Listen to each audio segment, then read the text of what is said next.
Hello, everyone. Welcome. We're going to go ahead and get started. I think we're starting to see a critical mass join. Welcome to our Climate Week event. We're really excited everyone was able to join us today. We are also just really happy to have this conversation about carbon removal amidst all of the other very important climate topics during Climate Week. So that is very exciting for all of us who are working on that topic on a day-to-day basis. We are just going to have a conversation today with all of these folks who are really dedicated to working on scaling carbon removal innovation. We're going to talk a little bit about what we are all seeing in the space as different organizations working on that from slightly different angles. I think we have a shared mission here, but our organizations all do offer something slightly different, but we all share the hope and vision that we can really bring new carbon removal solutions into the world and scale them up as quickly as we possibly can. We're going to go ahead and just introduce everyone quickly and then get into some of the big topics that we hear around carbon removal.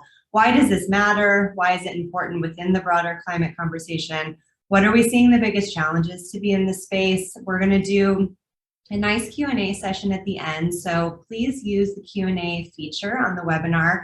As you think of a question, pop it in there. We'll go through them all at the end, and if it's for someone specific, just mention that and we can make sure it gets assigned to the right person. Some of them I'm sure will be things that many people have comments about, but we will tackle those as they come in. But yeah, let's just kick things off quickly with some introductions. So my name is Nikki Batchelor. I am the director for the XPRIZE Carbon Removal. I've been with XPRIZE for about 6 years, working on the last Energy COSIA Carbon XPRIZE. So I've seen the space of carbon tech grow, and now we're really excited to be working more directly on carbon removal at XPRIZE. We have this giant competition running right now, sponsored by the Musk Foundation. We are seeing a ton of new innovation come online and into the space for consideration for that prize. So that's great to see. We are almost at 500 registered teams in the competition, and that is, really great to see how much activity is going on in the space. And we can't do it alone. Those innovators can't do it alone. So we're grateful to all of these other folks on the call today who are really part of this growing ecosystem that is dedicated to accelerating all of the new technology that's coming online. And everything from fundraising support to mentorship and industry partnerships are really key to seeing this move on. So we are really happy to be collaborating on that with everyone. So with that, I'll hand it over to Tito. Why don't you go ahead and introduce yourself and AirMiners? Hey, everybody. Let's see. So AirMiners Launchpad is a 6-week program focused on early stage startup founders working on carbon removal. I actually just hopped out of a session that we're doing. We just started batch 2, and everybody's back there interviewing with Rob Niven, the CEO of Carbon Cure. So getting tips from somebody who has successfully navigated the carbon world. But yeah, it runs every 6 weeks.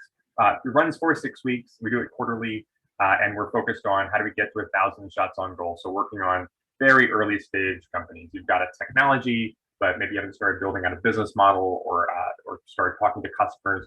That's going to be the perfect fit for Launchpad. So it's definitely at the earliest stage of the kind of accelerator pipeline. And I'll hand it off to whoever's next. You can all call on your next guest. So I'll just pass this one to Frederic, but you can call on whoever you want to go after you. Hey everyone, nice to be with you. Thanks Nikki and the team at XPRIZE for the opportunity. The Carbon to Value initiative, it's a multi-year, multi-stakeholder initiative launched in 2020 by 3 organizations, the Urban Future Lab, which is New York's longest running climate tech incubator, Greentown Labs, North America's largest climate tech incubator with offices in Boston and Houston, and Fraunhofer USA, which is a leading applied R&D organization with a global footprint. And we're supported by NYSERDA, the New York State Energy Research and Development Agency. The goal of CLUV is really to accelerate the commercialization of carbon tech. So we define carbon tech with technologies and business models that capture, use, or sequester carbon. So in that way, we're a little bit different. We definitely include carbon removal as a carbon tech technology, but we don't necessarily limit ourselves to carbon removal. And we want to focus on helping grow the carbon tech ecosystem. So the way we do it is that every year we select a handful of startups. Typically this year we had 10 cohort members out of 130 applicants. And we focus on industry partnerships. So we don't take equity, we don't provide funding, but we're going to connect you with leaders in the carbon tech space. Currently, we have 12 corporates representing different industry verticals. And so the value for your company is really to explore the value proposition of your technology in different industry verticals. We also have 2 government representatives, Canada and the New York State, and 5 carbon tech experts, of which XPRIZE, but also Carbon Plan, Carbon 180, Carbon Direct, and Circular Carbon Network, part of this Carbon Tech Leadership Council. And so really the privilege there is to access these resources and to focus on industry partnerships. And you should be at least TRL 4 to consider applying. Of course, it's always a bit of a gray line, but it's definitely on the later stage side, I would say, compared to other programs here. And next, I would call Marian. Thanks, Fred, and also thanks, Nikki, for setting this up. Very happy to be here. So I co-lead the Carbon Removal Climate Accelerator. We are a program dedicated to European CDR startups, ranging from everything pre-seed, TRL2, so very early, up to teams that already have customers and potentially are raising, the second bigger round, Series A right now. We support these teams with non-dilutive grants, with coaching, mentoring, technology, and impact validation, and also stakeholder engagement. Over the course of 1 year, we will be running this twice a year, so 2 intakes a year. The program is run by us. We are the Sustainability and Business Lab at ETH Zurich. ETH Zurich is one of the leading research universities in Europe, and we are sort of think and do tank that does mostly industry projects, mostly in hard to decarbonize sectors like waste energy, cement, maritime shipping, aviation. And we co-lead the program together with the TU Delft, another university from the Netherlands. And the program is co-funded by Climate Kick, which is the EU's climate innovation program. And we also have a couple of other partners on board. We just closed our first round of applications. We received around 100 from all over Europe and are now excited to start with the first 26 teams this week, actually. Brett, handing over to you. Thank you. Hello, everybody. I'm Brad Ack, the Executive Director of Ocean Visions. Ocean Visions is not a traditional accelerator. We're really even an accelerator at all. We are a network of academic and research institutions in the ocean space. Big names like Stanford and Scripps and MIT and Woods Hole, partnered with a number of accelerators such as Ocean Exchange and Sustainable Ocean Alliance, LARTA Associates, and Creative Destruction Labs, as well as others, to bring solutions to critical problems facing the oceans. And too much carbon in the atmosphere and in the water is the most critical problem facing the oceans. And so for that reason, we have decided to put our weight behind ocean-based competitors to the XPRIZE carbon removal. The ocean pathways for carbon removal are really not as developed, relatively speaking, as many of the terrestrial options. And so our contribution in this space will be for a select group of competitive teams that will go through the application process to Ocean Visions. We will put together custom teams of people with the disciplines from the academic and research institutions, the disciplines that your team might need to really prove out the technology and be able to meet the critical milestones in the XPRIZE competition. And so these teams will actually work with you at no cost. We're talking about top talent for somewhere between 1 year to 2 years as you go through the process of the XPRIZE competition.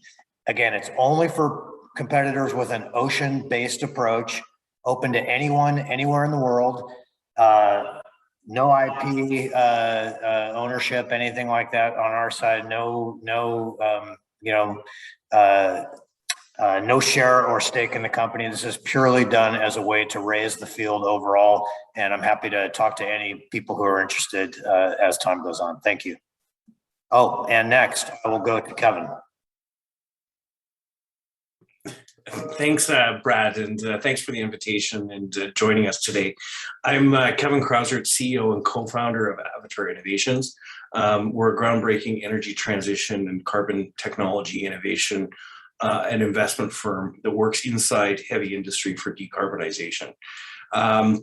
We were pleased recently to launch a partnership with XPRIZE surrounding bringing heavy industrial players to the table with emerging carbon removal technologies for partnership and scale. A lot of the emerging carbon dioxide removal technologies, to win this XPRIZE, you're going to need industrial scale to hit a gigaton, and we're pretty pleased. We just closed registrations last week and admitted 10 parties from 4 different continents into this process, and we're kicking off on October 1st. And that will be really a co-development process. We're calling it an accelerator for terms, but it's really an industrial co-development process with some major carbon technology international players. And they'll be ready for their early bird submissions by February 1st. And we're evaluating our next intake because we were a little overwhelmed with the amount of amazing opportunities that came our way. So thanks for the invitation, and I look forward to working with this group and advancing the cause of carbon removal. And off to you, Omid. Thanks, Kevin. Hi, everyone. My name is Omid Toub, and I'm representing the Creative Destruction Lab. Creative Destruction Lab is a non-for-profit group that focuses on commercializing technology-based, scientific-driven innovations that has the capacity to change human life for the betterment of human life. We operate a mentorship program focused on helping technology-driven ventures that are at the TRL of 4 to 7. And generally, we aim to provide access to sustained judgment. And what I mean by this is that we pair ventures with both commercial and technical mentors that have expertise in various technology areas. 2 years ago, we started our climate stream that operates out of Vancouver, Oxford, at London, and Paris. And we generally focus on a number of carbon removal, carbon sequestration, and resource preservation areas. I'm very happy to be here and happy to connect with anyone who has interest in our program and or collaborating with us to participate as part of XPRIZE. And I think I was the last person, Nikki. Yeah, I think we made it through. All right. Thanks, everyone, for the backgrounds. That was just a little level setting, so we know who everyone is, what we're all working on. I think we'd like to dig into some interesting questions here and just, discuss what's going on in the space. I think a lot of people come and approach all of us with various questions about what we're seeing, why does this matter, where are we going? So I think we just want to take some time to have a group conversation about that, and also bring the audience in for some of that conversation in a bit. So to kick us off, Tito, a question for you. Why don't you give us your spiel about why does carbon removal matter? And then how does that play into how you think about running Air Miners, the vision for that organization, which has really, grown amazingly over the last year or two, and we're seeing so much activity in that space. And I know you have a very clear kind of vision for how you articulate it. So I think that'd be a good place to start. Yeah, great. Let's see. So first off, from a high level, it's Climate Week. And it's worth acknowledging that there's just so much going on besides the climate. Most of us are calling in from our bedrooms, from our homes, rather than offices or labs because of the spread of COVID. Even just in the context of the climate world, there's so many solutions working on getting carbon neutral, so reducing emissions. The reason carbon removal is needed because there's still too much carbon dioxide already in the atmosphere. And there are incredible people working on solutions to pull carbon from the air. The way that we think about it at Air Miners is we're just so early in this industry. And so our focus has been on inspiring educating and accelerating solutions to carbon removal. We think of it like we need 1,000 shots on goal. So we need more people making a go at a solution for carbon removal. It's not just a matter of taking something that's out there already and scaling it up. That actually won't work. So we need new ideas, new concepts, new people working on solutions. So inspiring, getting out there. We have an event series that we host with luminaries in the field, with people who are up and coming in the field. Educate, we have an Air Miners Boot Up, which is a 5-week kind of online book club course that you can go through with other people to learn about carbon removal. And then our Air Miners Launchpad, where we're helping early stage startup companies get formed, get connected to customers, but really thinking about, because we're at the creation of this industry, how do we get the right people? How do we get the right thinking? How do we get the right culture to get to gigaton scale carbon removal and to get to 1,000 shots on goal from a diversity of backgrounds of different founders. Yeah, so let's just build on that as a foundation. I have some questions for each of you, but I think you're all welcome to speak to that first prompt, which is, really, why does carbon removal matter? Because I think that's a question that we all care about and might have different answers to. So to add on, Brad, from your perspective, where do we stand in the space of carbon removal versus where we need to go? And how do you think about it from the ocean perspective, specifically with all the work that you're doing at Ocean Visions? Thank you for that. First, just to build on the question of why it matters, we're already past the point of danger for the biosphere, right? We all know this. I mean, we're experiencing an ever-shifting baseline of what we consider to be acceptable damage to people and to nature. And now we're in the throes of an extinction crisis that's caused by, in large part, not entirely, but in very large part, by a changing climate. We have enormous impacts to the oceans, which we like to say have shielded us from the worst effects of carbon, but it's like your friend taking a hit for you. It's not that they're all right. The ocean is in grave danger as a result of too much heat being trapped in the atmosphere, most of which is going into the ocean, and too much carbon going directly into the ocean. So we're already past the danger zone. And in fact, I saw a story the other day that we may be exceeding about 4 of the critical planetary boundaries already. The only way back from that is getting atmospheric and oceanic CO2 levels down. And there's only 2 ways to do that: turning off the tap, which is what 97% of the world is focused on, and cleaning up the mess, which is the rest of the 3% of us.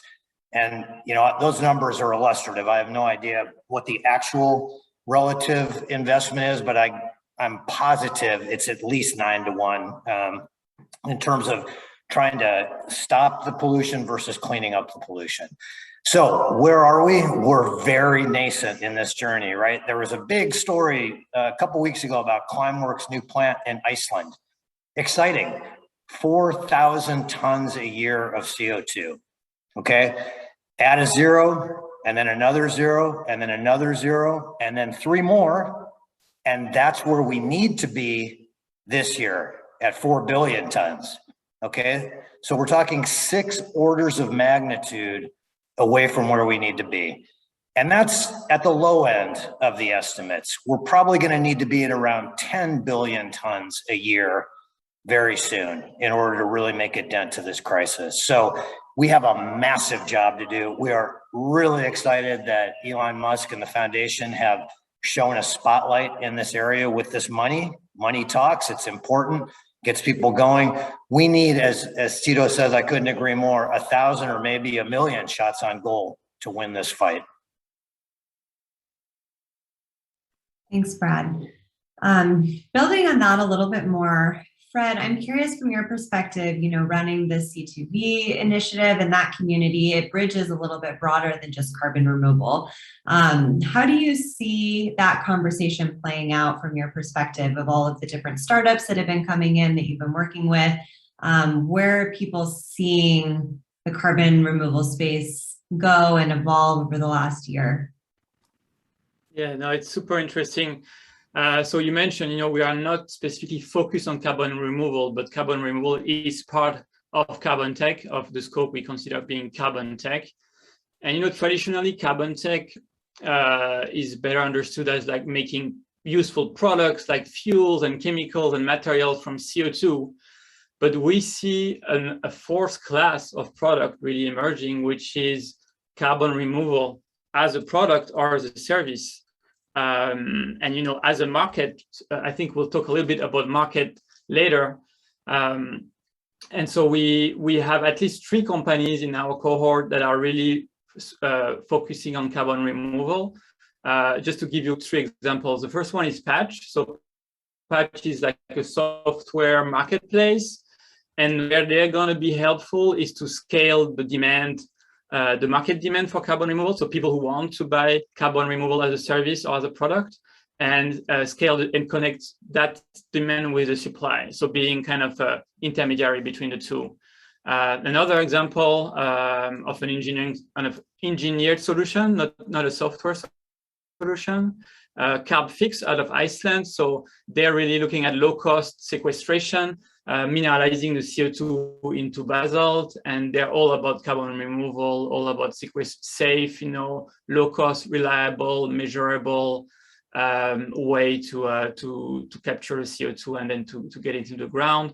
And then the last one that has a heavy carbon removal play is Planetary Hydrogen, which is actually an ocean play. So they kind of leverage the ocean chemistry to use the ocean as a massive direct air capture device, if you will.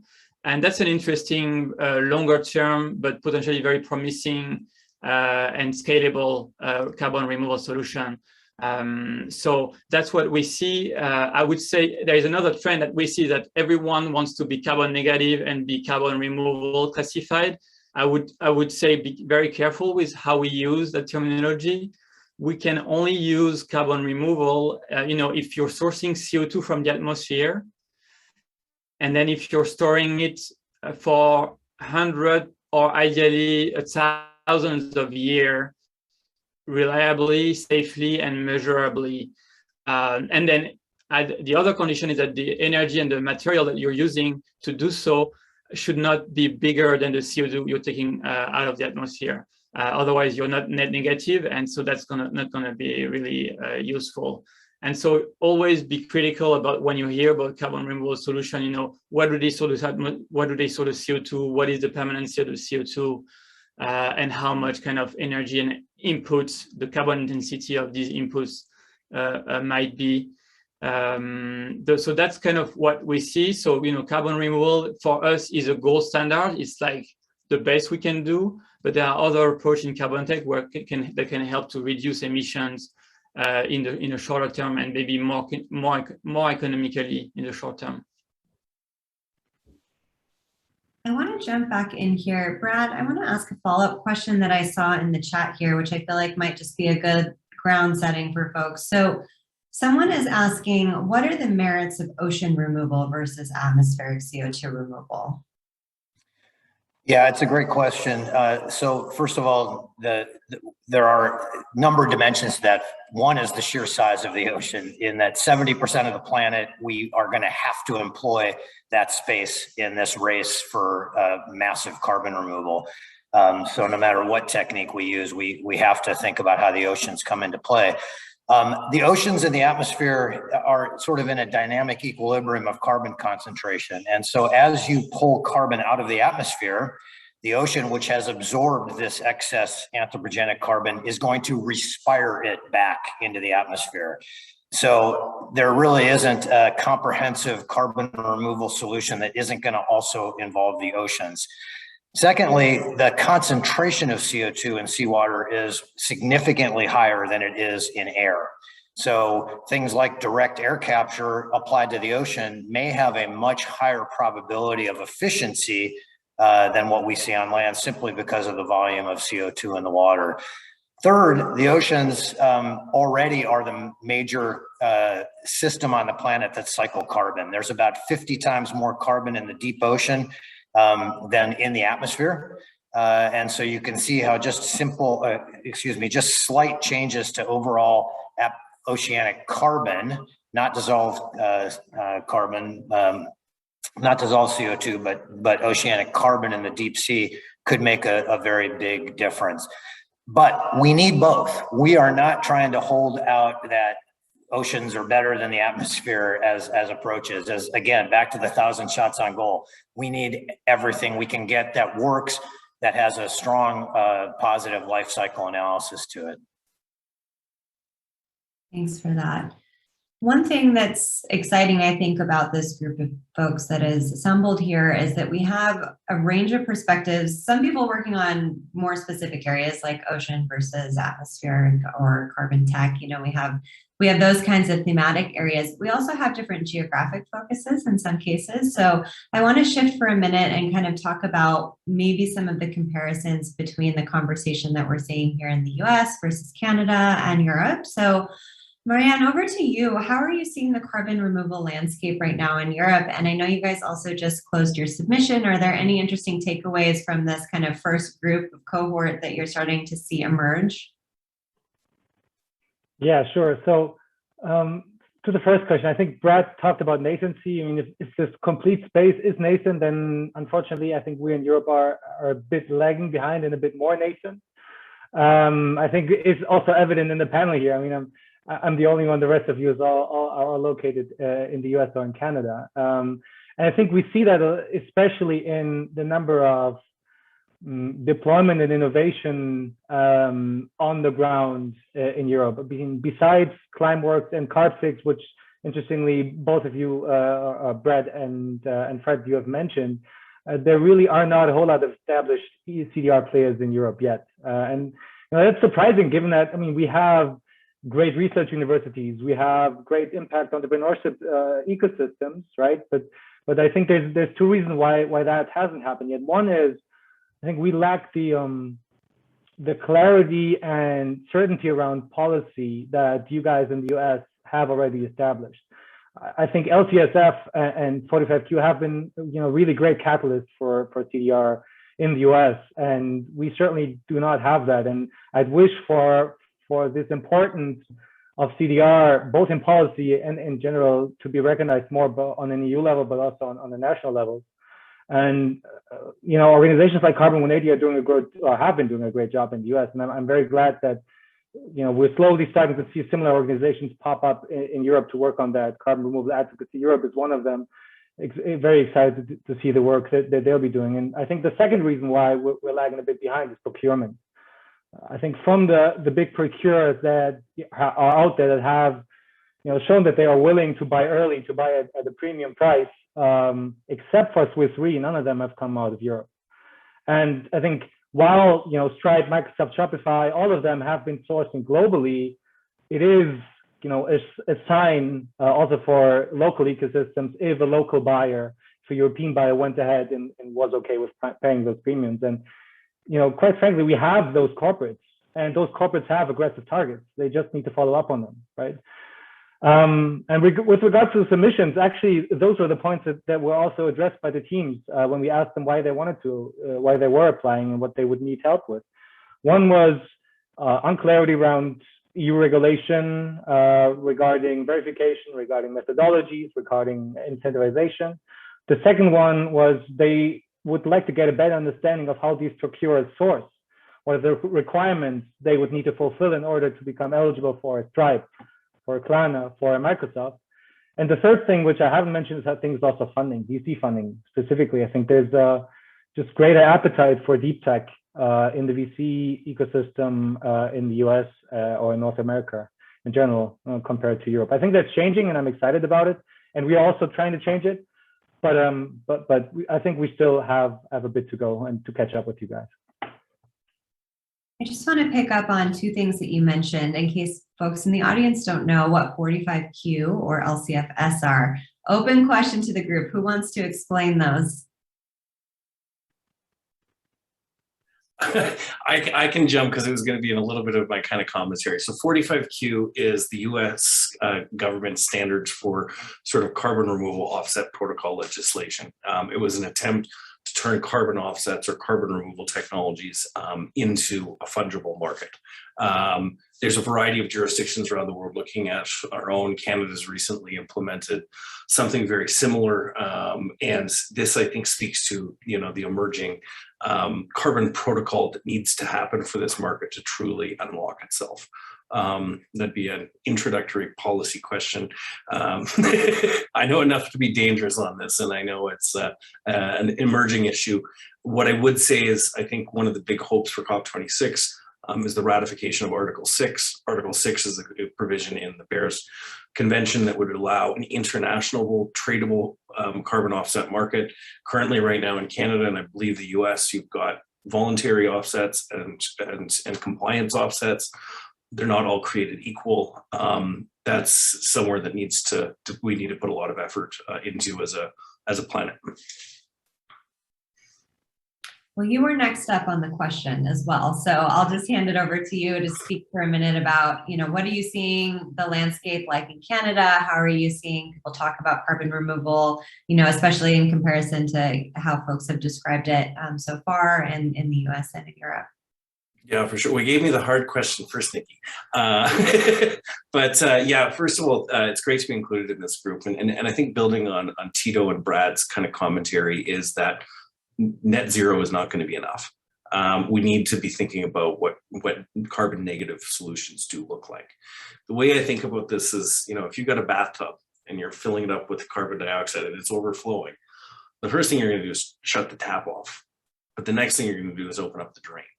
And so how can we work on both of those solutions concurrently? Because right now we got the tap closed, or we got the tap on and the drain closed. And so this is, I think, a really valuable and important area for us to work on. And I think it's really the Apollo project of our generation. This is going to require an all hands on deck solution that we need every party at the table.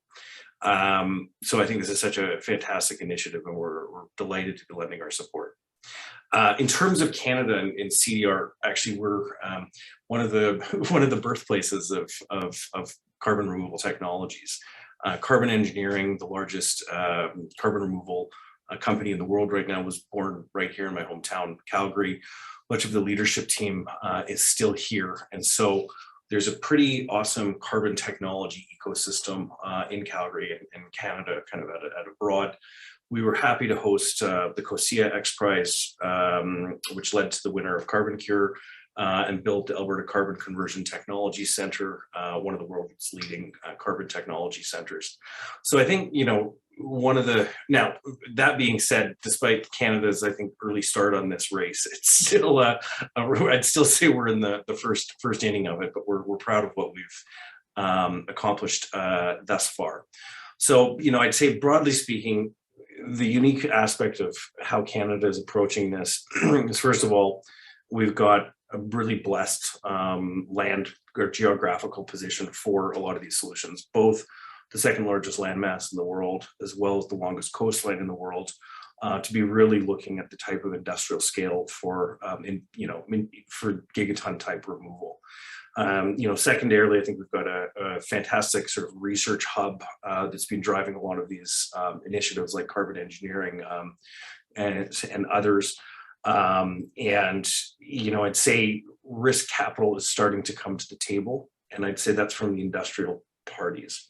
So, as I mentioned in my opening remarks, we're proud to have partnered with 5 of the largest energy companies in the world to be supporting these initiatives. And at first glance, you'll say, well, they're part of the problem. But the flip side of that coin is they're probably the most motivated investors and technology players on the planet to actually get these initiatives off the ground. And seeing them come to the table is that all hands on deck solution.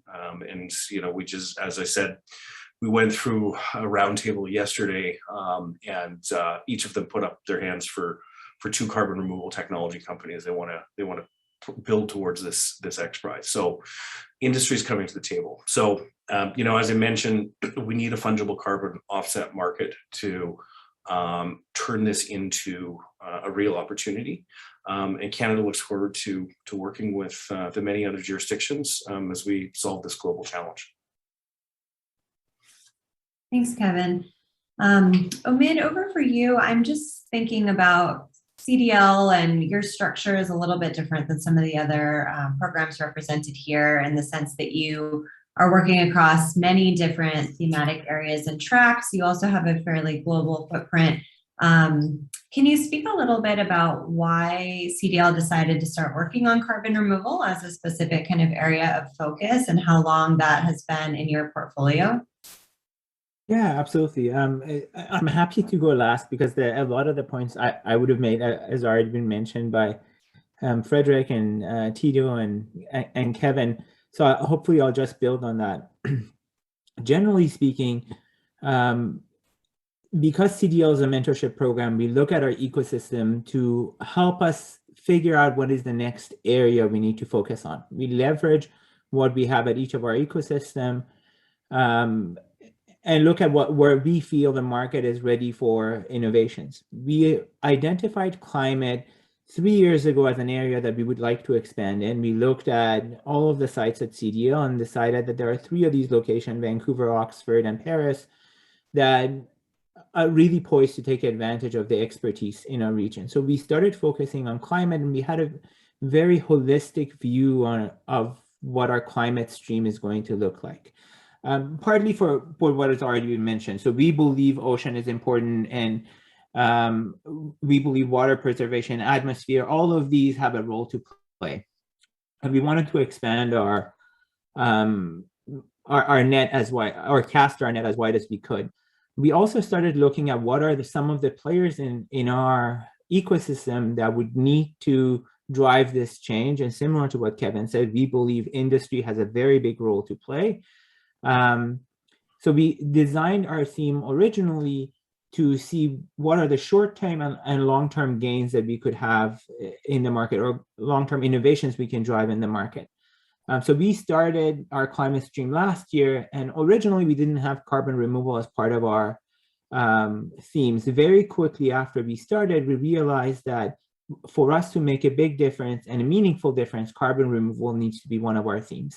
So we've added that, and the partnership with XPRIZE and air miners, as well as a relationship with Kevin's group at Avatar, has been really helpful in unearthing some of the promising ventures that we've been looking for, but not as successful as recruiting in the past. So we just closed our application, are finalizing our cohort.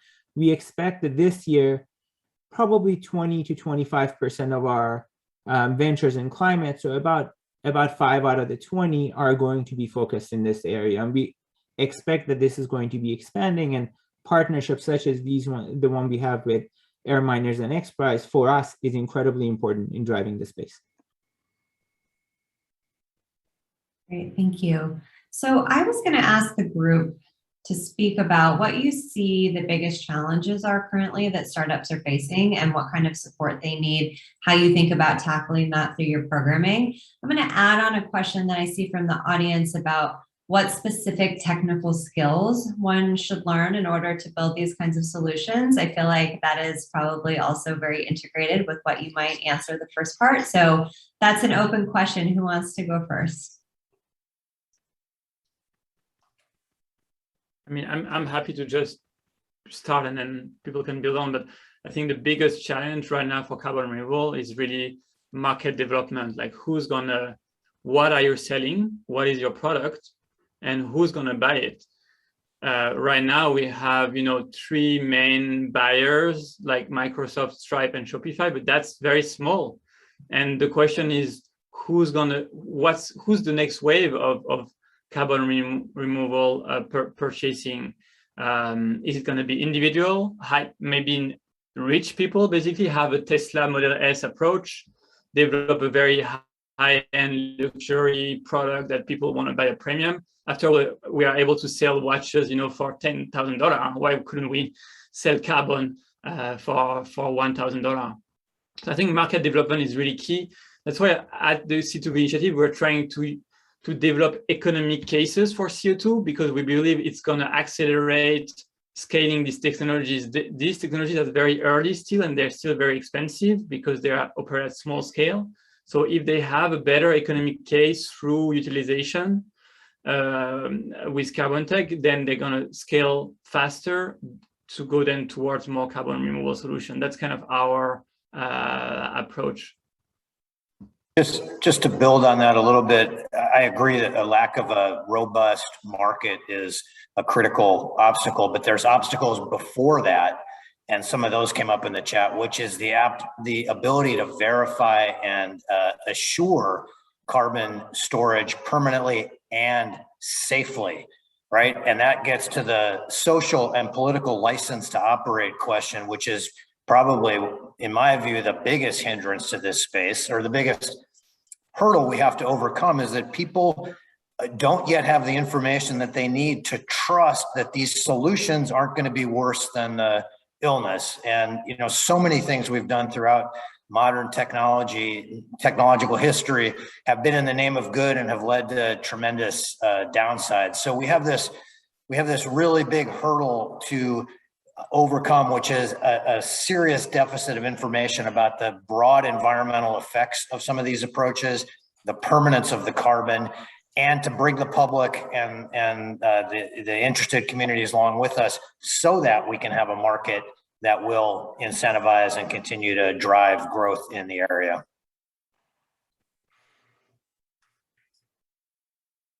Yeah, adding to Brad, I couldn't agree more. I think that's also something that teams come with to our program, is that they need support in validating their tech and validating their impact, most importantly, right? Because after all, you know, a ton removed really needs to be a ton removed.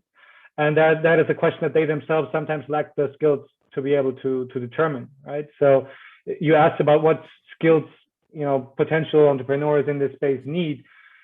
Besides, you know, a lot of the other entrepreneurial skills, and certainly, especially on the engineering side, it couldn't help to, you know, have a process engineering or chemical engineering degree, an understanding of energy balances and an understanding of how, for instance, an LCA fundamentally works and how you would approach that. Certainly couldn't help, especially if you're sort of looking towards starting to enter the market, because that is what is required by those few buyers that are out there already. Yeah, I'll build on that in the sense that I think that the technical evaluation is going to be a critical piece, but I'd broaden it also to consider full life cycle evaluation. And I think there's a gap on that. If you factoring in scope 3 emissions for a lot of these companies to actually prove that they're true kind of carbon negative solutions, as opposed to just immediately carbon negative, if you will. The next piece I think that is going to be really important for a lot of these is actually customer access, in the sense that because you don't have a market right now, what is the path to market for a lot of these types of solutions? You've seen tremendous advancements that have come out from the RFPs from Microsoft and from Stripe around, you know, wildly inflated carbon markets. Goldman Sachs doing the same. You know, how do you bring the customer to the table in a way that is emerging in this space, and marrying those two, I think, will create a lot of opportunity. And then in terms of specific skill sets, you know, the solutions I'm seeing in carbon removal are everything from accelerated rock mineralization, and hence being a geologist, to, you know, advanced microbiology, to whatever. So I'd say high level would be entrepreneurship of all of these very disciplined scientific and engineering fields. Yeah, I'll just add too, in addition to all the technical skills that have been mentioned now, I mean, don't forget that there are also huge needs for business strategy, marketing, finance, you know, pitching to investors, all of those things, which are not necessarily the strengths of the technical founders sometimes. So they often need to find a good pair. And we see that all the time from the XPRIZE perspective. And we've also been hosting a series of matchmaking sessions where teams kind of pitch their idea and kind of call out for the other missing pieces and team members that they don't have. So, you know, even if you don't already know the ins and outs of carbon removal, or you don't have an engineering degree, like, there is still something to give here. So keep that in mind, and, you know, try and reach out to some of these other startups that look interesting to you and see if you can help, because chances are they could probably use it. So I just am going to add on another question similar. We started talking a little bit about the market in this last one, but we have a specific question from Paul that says, regardless of the CDR approach, we will all need a market for carbon credit offsets. What activities are going on that will benefit the teams? There's been a little discussion so far about Microsoft, Stripe, and Shopify. Just for the benefit of everyone who's listening, the 230 people here, can someone just give the background of exactly what those three companies are doing so far, and then maybe open floor about other ideas for the market growth in the future that we see?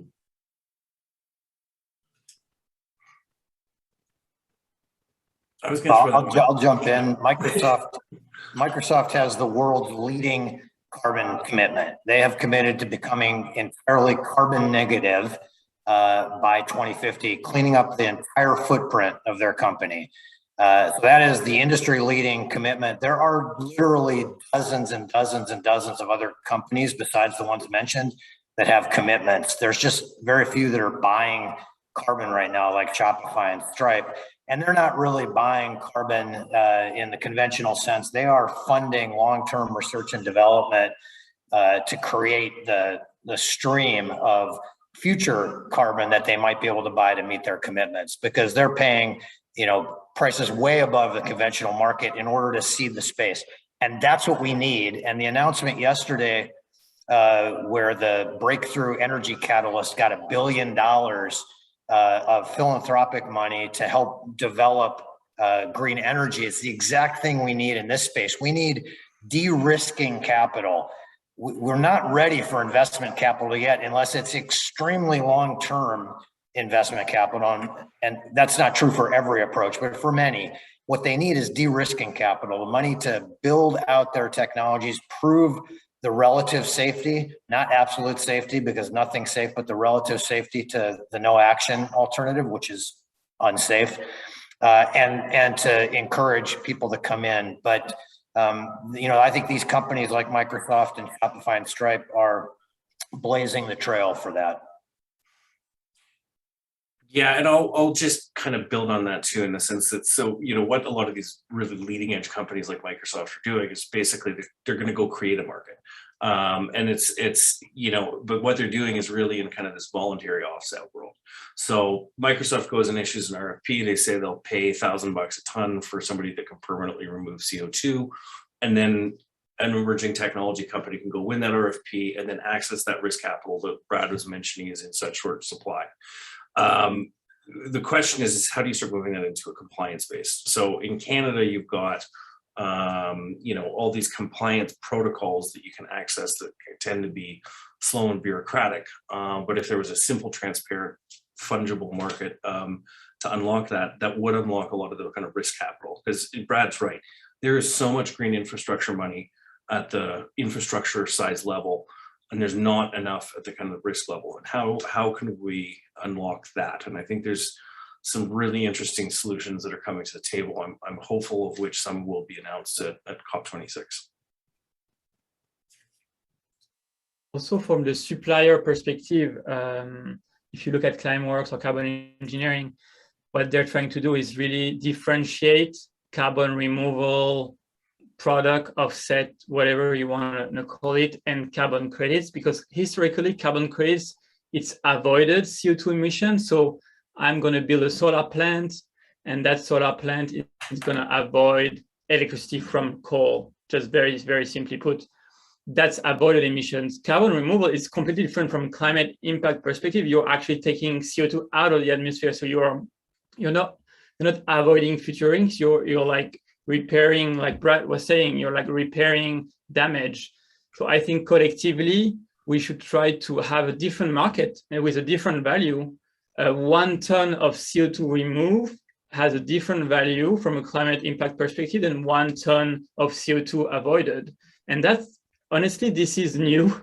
Like all the CO2 schemes in Europe, ETS, in Canada, in California, it's all about carbon emission reduction compared to a baseline. It's not about carbon removing absolute tons of CO2. So there is a lot of market education to be done there, and potentially trying to build a completely different offset market. And just maybe briefly to give a European perspective on this, A very good point. I completely agree with Frederic. And interestingly enough, the US, very recently published or indicated that they would indeed differentiate between avoidance reduction credits or reductions and removals, also potentially in markets. Whether that is going to be a compliance market or will stay a voluntary market, that is still up for grabs. And hopefully we'll have something on that next year. But at least they have explicitly made this distinction, which I think is crucial also for the market going forward.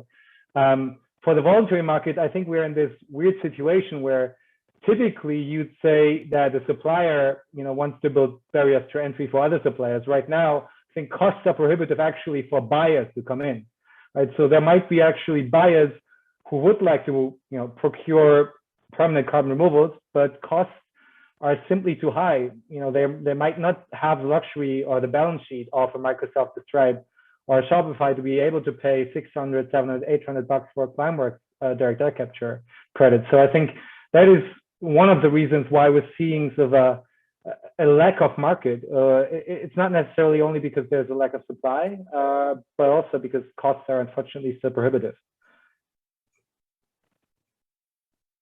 Thank you, guys. Those are all great points. I couldn't agree more. I think, we're really entering a new phase here of what this is going to look like. And it's messy in the definition phase that we're in right now, trying to transition from an old way of thinking about carbon to actually what it would cost to price carbon removal correctly.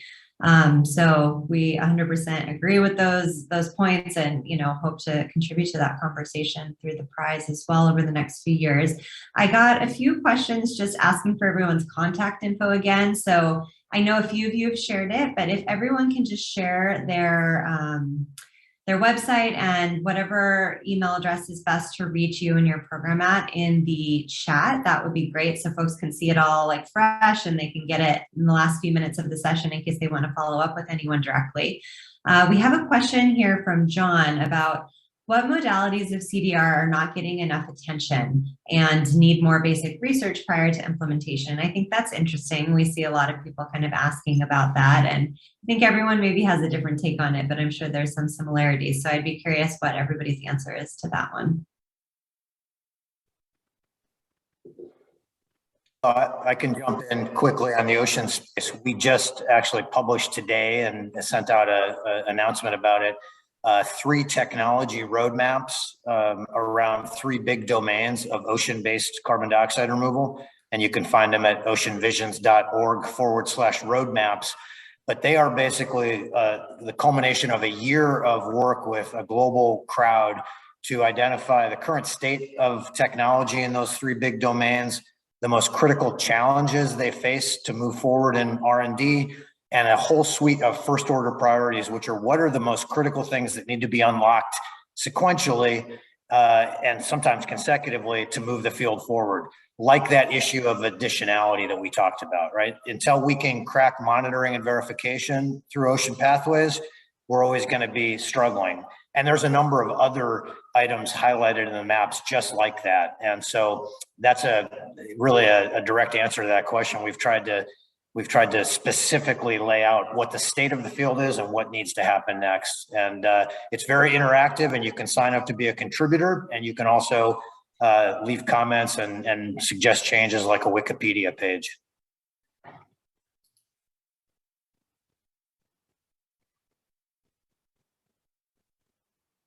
Any other takers? What are the overlooked areas of CDR?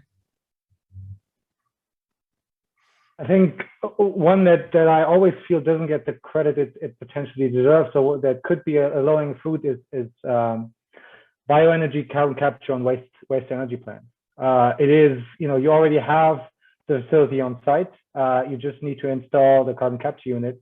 And because, depending on how the fraction of organic waste is, it depends from incineration unit to incineration unit, you have up to 55% potential negative emissions of CDR through the organic portion in that waste. And I think that is one that, isn't the most sexy, but it should be one that we should consider, because it also could be an entry path for CDR into more, public procurement processes, because a lot of these incinerators are actually publicly held.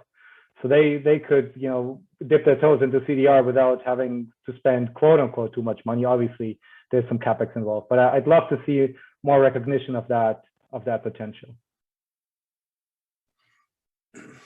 Low energy intensity CDR solutions.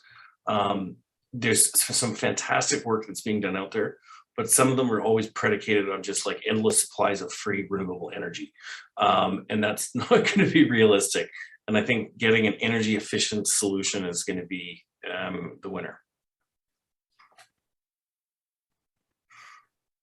I can just hop in from experience working with the first batch of Air Miners Launchpad companies. Like, what are they missing? Because they're going to be the ones that are kind of working with other companies. Two things: storage is a big missing area, and verification. Yeah, a lot of teams right now are kind of doing this vertical integration of we do capture, we do storage, we do it all. Doesn't seem like it's sustainable to actually build an industry, and there's a kind of this big assumption around like, yeah, we'll just kind of bury it somewhere. And if somebody really, not somebody, but there's probably an entire industry there. Somebody else had mentioned verification earlier. At the early stages, sure, we can get by just kind of having a deep understanding of the science and technology. But for this to scale to billion-dollar market, trillion-dollar market, and beyond, we got to know where the carbon is. We got to know that it's taken out, and we got to know how long it's going to stay there. We got to figure that out. And so if you're interested in working on that, highly encourage you to dive into either that or storage. Thanks, Tito. I'll just jump on the verification point for a minute. So we have our student submission deadline coming up for the XPRIZE carbon removal on October 1st. And there is a special carve out there for MRV technologies and supportive technologies that are not actually the carbon removal solution themselves. And we're seeing like a very low volume of submissions there. So if anyone on this call is working on research in this space, we are giving awards up to $100,000 each in November. So immediately out the door to support that research. So just, spreading that word. If you know of anybody else who's working on that space, you can contact us. We are carbon removal at xprize.org. But just, I feel like it's often overlooked, but it's going to be very important as the market continues to grow and we have more solutions out there. We need to be able to do MRV, in a scalable way across many, many different types of pathways and solutions. So I will just give everyone a chance for final comments. My last prompt would be, what would be one thing if you could make happen in the next year that you think would be able to help unlock the growth of the carbon removal space? So that's your prompt. You can riff with it. Any final comments for the session, and we'll bring this to a close. Ratify Article 6 at COP26 in Scotland. If I had one, that would be it. For this group, encourage you to look for diverse founders and co-founders to work with. Diverse teams are going to be the ones that succeed at building this industry. And at least specifically from a gender perspective, we're looking, our first two batches of Air Miners Launchpad, we saw 10 to 20% of teams had a woman co-founder. And so we need to improve that and also define what success looks like as well. So if anybody has thoughts on that, or just make that part of what you're working on. I build on what Tito said. So I agree with that completely in terms of diversity. One of the things, because of the way CDLs function, one of the things that we think is advantageous is to bring in people potentially from different industries that are used to dealing, especially in business, that are used to dealing with these long-term technologies that need significant technical de-risking, both from potentially from people that have worked in space or people that have worked in healthcare. I think both of those groups have very good ideas about how to manage the de-risking that needs to happen for climate. My one issue would be salience. I would love to see this issue get salience. We're in Climate Week right now. I think there are maybe a very small number of the events at Climate Week are on CDR. A very small piece of the discussion at COP will be on CDR, and therefore very little discussion among the world's appropriators and policymakers and investors. And so we need to raise the salience, and we need these images like the bathtub emptying, like pollution cleanup, whatever it is to crack this nut of obliviousness around this pathway for climate action.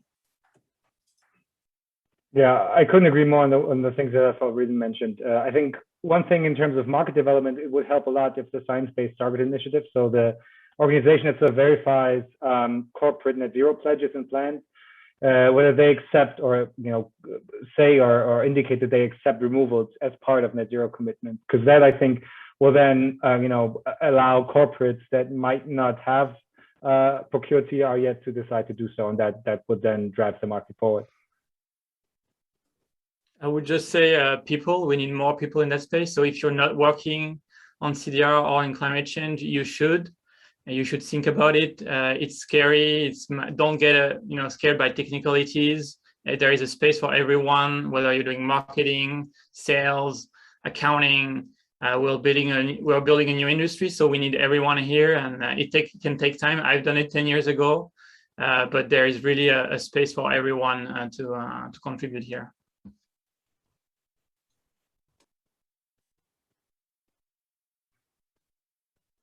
Okay, I think that'll do it today. I just shared a link where we will be posting the recording of the session on our XPRIZE events page. Thank you all so much for joining us. You should have all of our contact info, so definitely feel free to follow up with us, participate in these programs, and help us spread the word about all of the topics that we were talking about today. Thanks, everyone. Thank you. Goodbye. Yeah, thanks, Thank you. Nikki, for doing Bye-bye. this. Thanks, Nikki. Thanks, guys. Thanks, David. Thanks, Great to XPRIZE. see you all. Bye.